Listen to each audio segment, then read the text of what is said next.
Hey guys, welcome to Herding Little Cows to the Glory of God.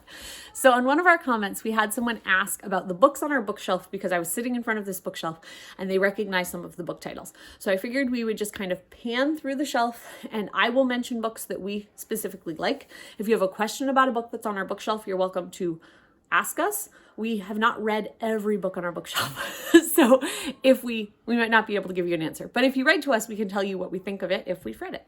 So anyway, the first set of books I'm going to put my hand on, it's the farthest ones away. I'm actually standing on something to try to be a little taller, but I have bad balance. This is a bad idea. So if I fall over in the middle of the video, you'll know why. But anyway, this first section of books right here, okay, you can come back to me. Those were given to us by a friend who teaches in a public school, but she's a Christian. They're all about like being in other countries and what other countries experience, learning a different perspective from different people. But I can't vouch for any of those books because we have not fully read those. So I'm just going to say, if you see those books on my shelf, I am not vouching for those books. Now we will go to the next section. Okay. What's on the other side? Okay, that's everything. In this section, I'm going to kind of show you what books we have. This book I really, really like. This is Ruth Beechick. She is a homeschool person, and she has another book that I also have on my, no, I might not have it on my shelf. I left my other book of hers, which is called The 3 R's, in Tennessee. And Virginia has it for me, and I told her she should read it before we get back to Tennessee. But that is for grades K through 3, I think. And this one's for grades 4 through 8, but it's how to be able to homeschool without being able to like buy a curriculum, but ideas for using books you have for language arts or using materials you have for teaching math. It goes through the different ways that a kid's brain works and like the different steps they need to learn reading and things. It's very, very informative. Even if you're going to use a curriculum, I highly suggest that book. Okay, keep going. Next book I want to talk about, Feminine by Design by Scott Brown. And so this book is written with the help of his wife and daughter, I think. But it's just talking about how God has made men and women different, and we have different roles, and it just clearly lays out the different ways that we are supposed to glorify God as women, and men glorify God in different ways. Okay, still going through this book. Do you have thoughts on this book? Because I know you've really liked this. It's a really good book for young men. Like, it's self-explanatory. Good book for young men. Cautions for young men, things to avoid, things to look for. Highly recommended for young teenage men. Yes, young teenage men. Some of the books you will see on our shelf, these are not in any particular rhyme or reason. Some of our books are very heady, like very above your head books that are good for some of our children. Some of the books are more for our lower readers. But like the next book on the shelf is By This Standard by Greg Bonson. He teaches biblical apologetics, but it's college level. At a college level. Like this seminary training. This is not like a before bed reading unless you want it to put you to sleep, but this is something you really need to have your like brain engaged to read. Just so you know. Okay. So this book, we just recently did a video on head covering. So this book is Head Covering by James Gardner. Skip chapter 9. Yes, I think it's chapter 9. There's a chapter in there about the Nephilim. We don't totally agree with that chapter, but I think the book covers a lot of good points of why it's still, head covering is still relevant for today. Mm-hmm. So, okay, I'm going to move that one over. We probably have more head covering stuff. So this book, I got this book years ago. I love this book. Sorry. He's Now tripping I'm over my tripping pads. over your pads. Okay, this is given to hospitality. I don't even know who actually wrote it. It doesn't say. It's by Gospel Folio Press. Yeah, it's by Gospel Folio Press. Okay. But it's a recipe book, but it also has stories about hospitality. And I think that is something the church is really lacking nowadays, is we feel our houses have to be picture perfect to be able to invite people in. If you hear sirens in the background, the kids are watching a show about police or something. Rescue heroes. So it tells stories about being able to be hospitable in very simple ways, or stories they remember of people being hospitable to them. This is actually a book I made my older girls read, because I thought it was so good, the stories that were told in it. So I highly suggest that book. We'll keep going. Okay, let it go. Okay. Oh, okay, we're switching spots. I'm trying I'm not going to to fall turn over. around. You stand still. Okay. No falling down for 5.5 months pregnant mama. The catechism book that we have used before, I've mentioned it on other videos. This is like the old edition. We're going to go through. Anything by Alexander Strauch, read. So we have never actually met Alexander Strauch, but we have heard of him, and he sent Mark some books a long time ago. So this was one that Mark really enjoyed. And there's also another one, Biblical eldership. that a lot of churches use on what men should be. So we're going to keep going. We've got a couple Israel Wayne books. He is a homeschool father. He was raised homeschooling, so he knows a lot about the homeschool movement, but he also talks a lot about Bible and family and what family's supposed to be. So these are a couple of his books that are really good.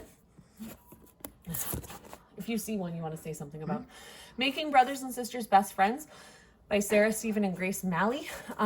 They wrote that when they were older kids, but still living in the same house together and everything. And it just talks about how that's a very important relationship and how to nurture that relationship. So that was really good. Grace's other book up there? Our Generation Will Speak. We might have it up here somewhere. It's So an anyway, evangelism book also by yes. Grace. So Grace was the youngest sister. She wrote a book, Our Generation Will Speak, something like that. And it's about going out with the word of God. And she actually does that with her husband, Jeremiah Moffat. Grace and Jeremiah She Moffat. married someone that we actually knew, but I always forget which person it is. And so they go out and do evangelism seminars. So if you're interested in that, Jeremiah Moffat and his wife now, Grace Moffat. She was Grace Malley. So they have 2 really, really cute little kids. Okay, another book I will suggest, Healing Your Child's Brain by Matthew and Carol Newell.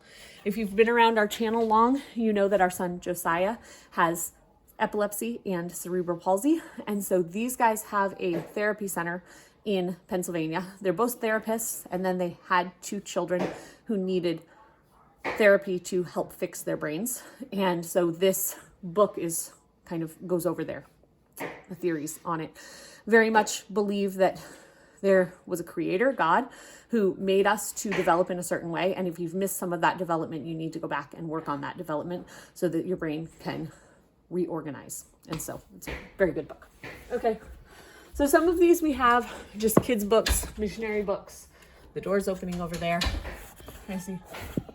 Oh, someone's mad. Little Boy, this one, Daddy? Yes. It's a Doug Phillips book. It's a Vision Forum book. So this is an old book. I don't know if you can even find this book anymore because this company doesn't sell under the same name anymore. No. But this book is stories about family life. It's just a very, very good book. This one. That's a good book. It's a little heady. Naomi, I think, read it a couple of years ago. Virginia's read it. So, high school level. Yes, but it's about how the King James came to be. And this guy is not against the King James Bible. No. He's against the people that believe you can only be saved through the King James Bible because God doesn't work in a box that we've set for him. And so why he doesn't work in just that box. It's a good book. It is a good book. Okay, I'm going to put it down. Taking books off the shelf as I do it. Oh, no. This book is really good. Yes. So this is by Gospel Folio Press also, which we mentioned before. This book's by William MacDonald. It's stories about people who display living above the average. I don't know how to explain it, but ordinary people who do extraordinary things because God is amazing. And some of those extraordinary things are just talking to the garbage man. But that's actually one of the stories. That guy became a believer through the conversations that they had. So being able to share our faith in a way that the church doesn't do often. So these stories seem amazing. They shouldn't have to seem amazing, but they do. This book is by Hosanna Emily, The Tale of Honeywater Farm. We actually met this author at the Teach Them Diligently conference. She's 22, something like that. We had known her family from seeing some things on YouTube years ago, but we met her and she gave Josiah a copy of this book, and it is about farm animals, and it's an allegory about the farm animals who are coming. The farmer wants to save them from the different positions they're in. It's a very cute book. I really like the story. Okay, we've had these for years. I don't even know where we got them, but they're stories about Christians or people in history. They're just very abridged versions, so it's good for little readers. Probably 8-year-olds. That would be my guess. John G. Payton. This is one of Samuel's favorite stories. So John G. Payton was a missionary to the New Hebrides. I always say it wrong. I would say wrong too. Islands, like down Oceania area. Micronesia, And that region. they were cannibals. And the story of him living out his faith in front of them, from when he left and his dad's example to him, through having to sleep on his wife's grave because he was afraid the cannibals were going to eat her. Just the amazing stories of that. So we really enjoy that book. Okay, we're going that way or we're going this way? Whichever way you want to go. Let's You're go in this charge way. of this thing. Okay, we're going this way. All right, we're going back over here. I don't know how long we have, so we're going to do it. Okay. Okay, so Tortured for Christ is about Richard Wurmbrand. He wrote the book, but he was arrested for his faith and beaten while he was in jail. And he's the guy who started Voice of the Martyrs. So it's his story. It's a really good book, definitely for older children because it gets into the beatings and things that were happening. So it's definitely, it's good. It's a good book, but make sure your kids are ready for it, I guess is what I'm saying. Jim Elliot, just because we love the story of Jim Elliot, Nate Saint, and everything. So anytime I find a book about one of those guys, it goes on our shelf, but it's a good book. This set, and George Mueller, because George Mueller's awesome. This set of books is History Lives, and there's 5 books in the series. It is not biblical, Christian history, like from the time after the Bible. There might be some stories of like Paul. Starts with Paul. Yep. Okay, starts with Paul, but then goes through and how Christianity, history, there's death and stuff in it. So just know that happens because that happened at the time. Okay, going through. Okay, we have to mention this book because we like John Morris. He just passed away. He did just pass away, but he yeah. went and looked for Noah's Ark. So that's a book about being up on the mountain and all the crazy stuff True that happened to him. stories. Cool stuff. Crazy stuff happened to him. This book my kids like looking through. It's old-fashioned handicraft type stuff. How to make Rifles. snares to catch rabbits and Yes. bows and arrows and pop guns and all that stuff. Rifles for Wadey was a book that was mentioned to us by friends, so we picked it up when we found it free. I'm not going to go through every book. God Smuggler. I have to go through that one. Brother Andrew is a Christian who lived in... We've read a lot of books and... Amsterdam? Maybe Holland? Netherlands, Holland? Holland, Yeah, up there yeah. somewhere. Region. Hello, where's he from? When he crossed that, it doesn't say. So anyway, he was smuggling Bibles into communist countries and going in and preaching the gospel, like he was teaching at churches and everything, but he wasn't allowed to be taking the Bibles in. But he made the plan that he was never going to lie to do it. And so some amazing stories of how God hid the Bibles from the people that were there. So he prayed a prayer that God, you opened eyes that couldn't see. Can you please close eyes that can see? So that he could get the Bibles through. And he would go through and they would see the Bible sitting on his dashboard and they'd be like, do you have anything to claim? And he's like, oh, just some literature. And they're like, okay, go through. And it happened multiple times. It's an amazing story. Okay. Keep going. You'll see we have books about the same people. So like we have a younger kids book of John G. Payton. We have a lot of stuff. Seeing if there's anything I really want to mention because I could take all day telling you about these books. In the Presence of My Enemies by Gracia Burnham. We actually met her at a Voice of a Martyrs conference, Voice of the Martyrs. She and her husband were captured from a hotel, not because they were Christians. They were just at the hotel and the Islamic people came in and stole them. Abu Sayyaf. But they were able to, it's just their story of how God helped them through that trial. In the shootout where the Americans came to rescue them, her husband got shot and killed. But it just tells their story, and it's just a really good story, again, for upper readers. I don't think I've even had Samuel read that book yet. So, okay. I'm showing you our books. This is an interesting book about how economy has changed. These are actually DVDs. MP3s. Hello. Huh? Okay, he can come to the living room. Okay, so this is history series on MP3s. This is the book that goes with it. It's like a study guide. Like 60 lectures. But we got them from Vision Forum. We're just showing people our bookshelf. You Is want that the cool? books? Okay. So, these we got years ago. I don't even know if you can get them, but this series is really good about God through history and how he's done stuff. Bill Potter, Joe Morecraft, Eidsmo. John Eidsmo. A lot of really good history, engaging lectures. Yes. Okay. This one, Be Fruitful and Multiply by Nancy Campbell.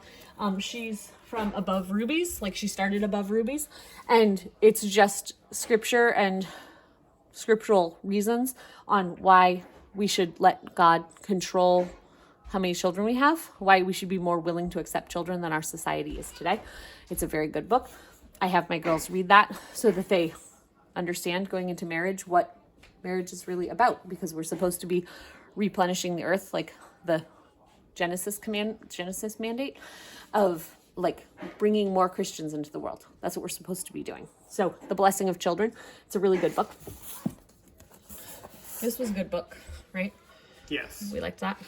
A little heady. It's old writing, so prepare your brain for it. But it was good. Very good. This book was given to us by a friend because we found it listed on something.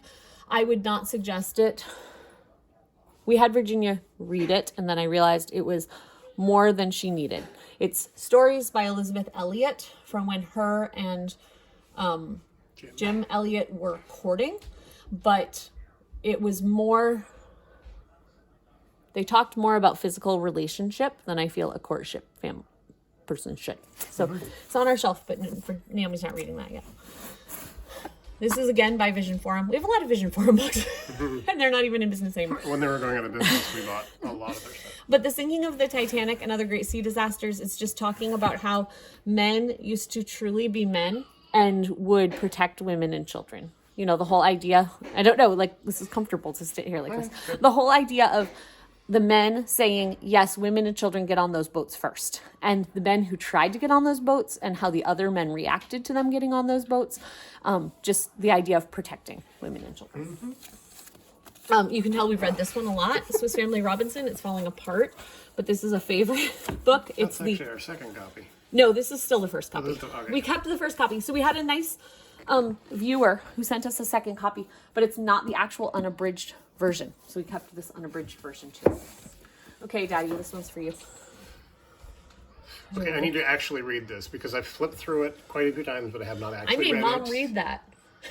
Before she went on a mission Before she trip. went on the mission trip. Well, I haven't finished it yet, so I need to go back and read it, actually. You haven't gone on any mission trips recently, though. I'm not going anywhere. So this book is by Steve Saint. So the Jim Elliot, Nate Saint, all those Roger Udarian, those people that were killed by the Waorani in 1956. Steve Saint is the son of one of those men, and they have an organization called ITech that they go into like the jungle people and they show them how to do their own dental work, how to do their own medical care, how to improve their farming. But they do it in such a way that they're not taking away from those people's traditions and taking away from them knowing that they have information to offer people too. Because a lot of times us American Christians will go into another country and say, this is what Christianity should look like. But we actually Americanize them, not Christianize them. So we tell them a lot about how, like we've heard the story about how they have to wear ties to church because that's what Christians do. But don't tell them why they would wear a tie to church. The idea of like putting Sunday ahead of other days and that type of thing. Just the idea that that's what you do is you wear a tie to church. And so in this book, talking about how we can actually be failing people by going in and doing missions work if we're not doing it for the right reasons and giving them the right respect for the things that they know and can do. You good? We good? Okay. Keep going. This is another one that was up here when we said about living above the average. It's another one by that guy talking about how we need to give our whole life to Christ. That's really good. He also has a different book here on a different shelf. The Disciples Manual, which is like a step-by-step walking through like what discipleship really looks like. So you could do this as like a Bible study with somebody. So anyway, back up here. Let's go. Letters to a Mormon elder. So this is by the same guy who did King James only controversy. He wrote letters as if he was writing to elders. Right, Naomi? The Yes. letters to a Mormon elder? Yep. Reed and Reese. So he was writing letters and telling them the gospel differently than the Mormon church teaches, because the Mormon church teaches a Jesus Christ that is not the Jesus Christ that is talked about in the Bible. They have their own manuscripts. They do go to the King James version of the Bible, but they look at their other scriptures to make sure the King James is saying what they want it to say, instead of the King James being the ultimate authority, or any Bible version being the ultimate authority. Their scriptures, which were given to their prophet, don't agree with the Bible. And so that goes through some of those teachings. Is that a good way to explain it? Sure. A Church in the House, about daily worship. That was really good. Short. It's short, but it's old English. I think it's So a it's a little sermon heady. adapted from, is it Matthew Henry? Yeah. Yeah. Sorry. Pilgrim's Progress. Always a good one. Obviously. Okay, gotta explain. I find myself, I'm not trying to brag, but I find myself to be a fairly intelligent person who can read a lot of the books on the shelf. I don't understand allegories. Like, I really don't get them.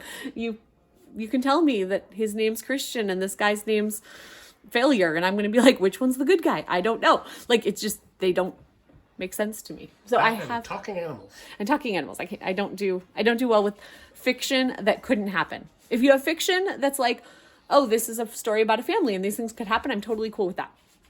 When you get to talking animals, I'm not okay. You'd like to show your favorite book on the shelf. Oh, yes, you can show What your is favorite, book. on the shelf? Oh, I don't think we're going to get down there today, but we'll show it to him. Oh, yes. You can show it on the bed for just a second. I'll rearrange these books. You want to sit down? Yeah. So this book comes out multiple times every day. Are you going to show them the motorcycles, or? And I picked it up for free at a yard sale. Sweet! Josiah really likes the motorcycle section here. And there's boats and trucks and all kinds of things in here. Cool vehicles, unique vehicles, old vehicles, all kinds of cool stuff. It's okay if we can't find it. Oh, thought I just saw it. Well, are you ready, or what are we doing? Yeah. We're still good. Can you look for it, Josiah, and we'll come back to you in just a second? Oh, he found it. Oh, He found some motorcycles. there you go.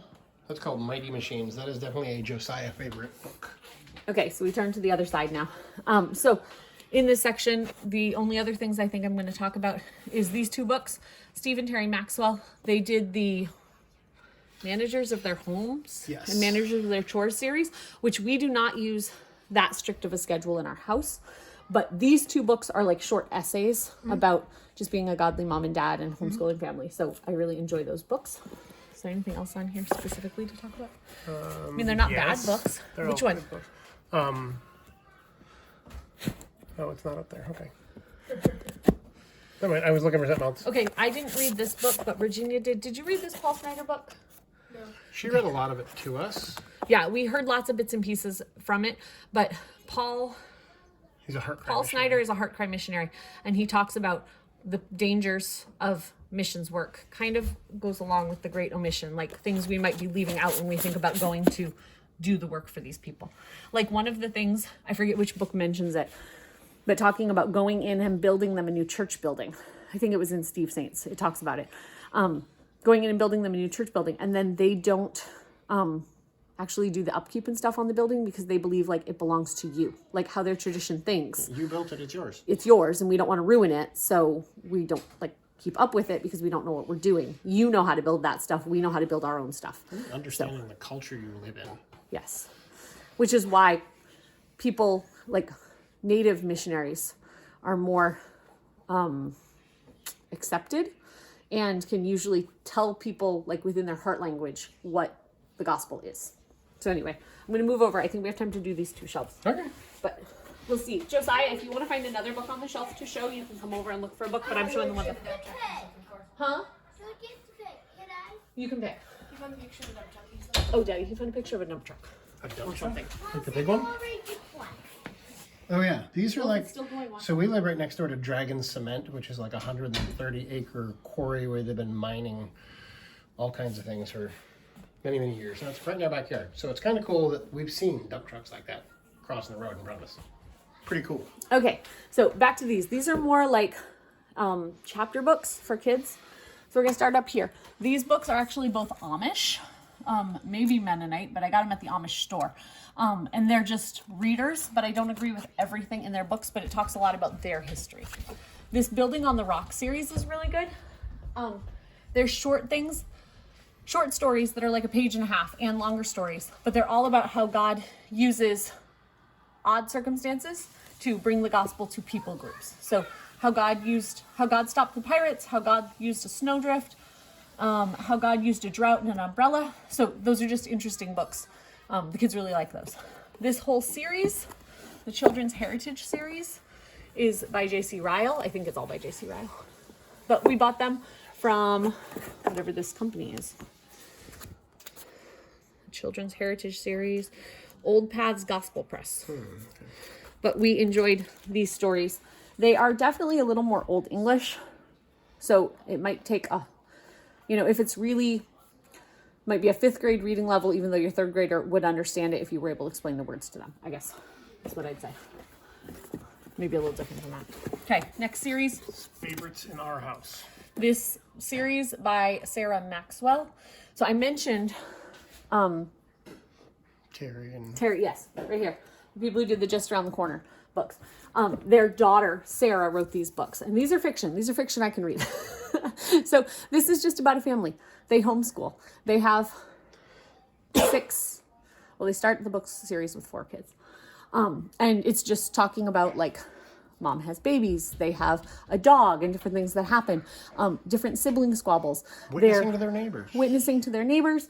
Going to the nursing home. Yeah, it's okay. Going to the nursing home. Just doing family together. But being intentional about having gospel in the books. But not in a way like every chapter is gospel, but in a way that it's like, oh, you guys sit down for a meal and you pray together, which you don't see in most books. It's just like the natural course of their family is doing Bible stuff together or mentioning things. We really like that. Okay, this whole series, I'm not going to mention certain books in this series, but I got to get one out. This is Grace and Truth books, and these are all individual stories. You don't have to read them together, like the whole set of books. But our favorite in the series, my favorite in the series is Little Daisy in the Swearing Class. And she is a little girl who's homeless. She gets adopted. Well, she meets this man in the bus station or train station that she feels is like a real gentleman. And then she hears him say a word that isn't really a cuss word. Like most people wouldn't consider a cuss word, but she was like, that was not becoming of a gentleman like you.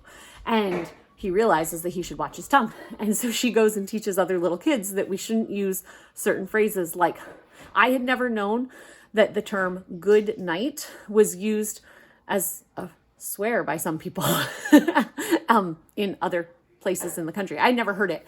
But once I heard it used that way, I was like, oh, they're definitely using that in a negative cuss-like way. So enjoyed that book. Okay, these are Mennonite books.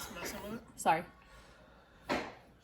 These are Mennonite books. We definitely enjoyed those. Those are just individual stories. But it turns out to be a whole book, but you don't have to read the stories together. But just different parts of, again, it's kind of like this book, this series of just how things naturally progress into Bible, but teach little like life lessons. Probably our favorite is the Missionary stories, and they talk about people from around the world. This is old. What? This one. This one, The Adventures of Missionary Heroism. It goes by a different title now. I've seen it sold other places. We got it from Vision Forum. But it's old-fashioned language. But it talks about actually like going through the Amazon and having animals try to eat your boat and that type of thing. Yeah, up in Canada. There was one guy that was a missionary to Canada, and just all the endeavors he went through. That was interesting. But the kids have really liked these books. They're by Vision Forum about going out west. Patricia St. John is a Christian author. She has a lot more books than this, but that's what we have. The kids have enjoyed those. Okay, this whole section is lamplighter books. And lamplighter books can be super, super expensive. But they're really well-bound books. They're books from 16, 17, 1800s that have been rewritten. Not rewritten, but like better, like edited for more modern English, and also to make sure that they present a good reformed gospel message. And so we really enjoy these books. They also have really great audios. Again, these books can be super expensive. Most of these ones we bought from their scratch and dent. And most of them, I can't tell how they're scratched or dented. A couple we can. We got one recently that the cover's printed on both sides. But they're not something that makes the book unreadable. They're just something that is a flaw. They couldn't sell it at full price. Okay, going through. This is my grandma's book, so I probably should mention this one. My grandma passed away 2 years ago, year and a half ago. But this is just a book. She took a year to write a little essay every day. And she started it in April. And that year, my dad passed away, and she came and spent like the whole summer with my mom, being a new widow. She already had lost her husband to Alzheimer's disease, so she was able to walk my mom through that. And in this book, also, we moved to Kentucky and they came to visit us, and I broke my arm during my pregnancy with Abigail, and she has that in the book too. But that's just a thing from my grandma's book. And my grandma also wrote a book. I don't know if it's on the shelf, I don't think it's up but there. it's called an Alzheimer's primer, and it's about like dealing with Alzheimer's and the things my grandma, looking back, saw should have been signs for her. You know, hindsight is 20/20. So things she thought, oh, I should have seen that, but how my grandpa experienced those things. So anyway, there's a whole series of these. We've only read these first 2. I've heard they get more intense as you go, but they're like mysteries that are okay. Keep going. Sign of the Beaver. Okay, Sign of the Beaver is not a Christian book, but it is from when Maine used to be part of Massachusetts, so it's a local for us. So everybody here in Maine reads this in school. I don't know if Mark did, but most people read this in school. And so it's about a boy whose dad brings him to here, up to Maine, which is Massachusetts, to claim a homestead, and then dad leaves to go get his family. Well, the family's sick and can't come back right away, so the boy has to survive in the Maine woods. He meets an Indian friend, tries to teach his Indian friend to read. There is one chapter in the book where it talks about the Indian tradition of a boy coming to manhood, and we discuss that he gets left out in the woods and has to find his men too, and we discuss it as we read the book. But anyway, okay, 10 Peas in a Pod has to be one of the favorite books we have as a family, partly because we traveled for a while in a camper, not just in a car, around the country. But this is a book about this family has 8 kids. They go around the country singing at churches, and their different experiences of getting stuck in a snowbank or having to make sandwiches in the back of the box truck and getting like moved up and down because they didn't have very good, what's it called? Suspension on their thing. About getting stopped by a cop because he thought he saw something, and each brother had licenses from different states and the car was registered in a different state, and how they had to explain that. So just different stories like that. Their dad was very unique in how he would make money. They would like get parts and pieces to be able to make like fertilizer to sell from bags, and so they would take over the hotel parking lot and combine all these bags of fertilizer and go sell them door to door. So this book is really good. It reminds me of Cheaper by the Dozen. If you've read Cheaper, me of us. Yes, it reminds us of our family. But I would say if you've read another book, it's like Cheaper by the Dozen. Kind of the idea of the father has to do things to make his family be able to survive on the limited income God has provided. But God always provides for them. And one of the things they do in the book is at every meal, they do Bible time. And they always did it even when they were staying with another family. They would say, okay, now we need to do our Bible time. And they would make it a priority of the day. So, and their kids could memorize. Like they had some sons that could memorize the entire New Testament. Like could recite it. And I think that's kind of the end of this section. These, I'll just mention this one last book. Treasures from Grandma's Attic by Arleta Richardson are short stories that teach biblical or wholesome lessons of why we need to talk well about our friends or not steal things or those types of things. But there's a whole series of those. So we will be back on another day to show you the rest of our bookshelf. If you liked, we have more. If you liked this video, please give us a thumbs up or comment or something. The more interaction we have with the video, it gets put in the algorithm of YouTube. And I don't want you to like it just because you like our family. If you think that this would be helpful to someone you know or something like that, just so it can get out to more people. So thank you for joining us on Herding Little Cows to the Glory of God.